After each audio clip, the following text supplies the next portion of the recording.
যারা আমার ফেস দেখিয়ে দেখিয়ে ভিডিও বানাচ্ছ তাদেরকে আমি কিছু কথা বলতে চাই, তো তারা মন দিয়ে একটু শোনো। যে তোমরা আমার ফেস দেখিয়ে ভিডিও করছো আর ভিডিও ছাড়ছো, তাতে আমি ভীষণ খুশি হই। আমি মনে করি ভাই টিয়াবুদের জায়গায় যদি অন্য কেউ থাকতো তাহলে হয়তো বলতো যারা যারা আমার ফেস দেখা জায়গায় ভিডিও করছে, যারা আমাকে রোস্ট করছে তাদেরকে আমি স্ট্রাইক মারবো। কিন্তু এই মেয়েটা বিশ্বাস কর ভাই সবার থেকে আলাদা, না হলে এই কথাটা কোনোদিনও বলতে পারতো না।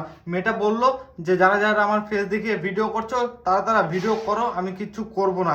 তাহলে তুমি এবার চিন্তা করতে পারছো, মানে নিজেও টাকা কামাচ্ছে, মানুষকেও তার ভিডিও দিয়ে সাহায্য করছে টাকা কামানোর। এই মেয়েটা মাসে যত টাকা ইনকাম করে ভাই বিশ্বাস করে একটা সরকারি চাকরি এলেও মেয়েটার সামনে ছোট পড়ে যাচ্ছে। মানে কি আর বলবো, এদের ভিডিওর ভিউজ দেখলে মাথা নষ্ট হয়ে যাচ্ছে। ভিডিও পোস্ট করলে মিলিয়ন, ভিডিও পোস্ট করলে মিলিয়ন, আর আমাদের একটা ভিডিও যদি মিলিয়নে আনতে যাই না, বিশ্বাস কর দিন রাত এক করে দিতে হচ্ছে, মানে তাও আমাদের ভিডিও মিলিয়নে যাচ্ছে না। মানে কি বলবো ভাই, এই সমস্ত মেয়ে বিশ্বাস কর ভাগ্য করে জন্ম নেয়। তো আর কি বলবো, ঠিক বললাম তো? কমেন্ট করে এখন তোমরাই বলো, আর ফলো করে পাশে থাকো, সাবস্ক্রাইব করে দাও, ভিডিওটা প্রচুর পরিমাণে শেয়ার করে দাও।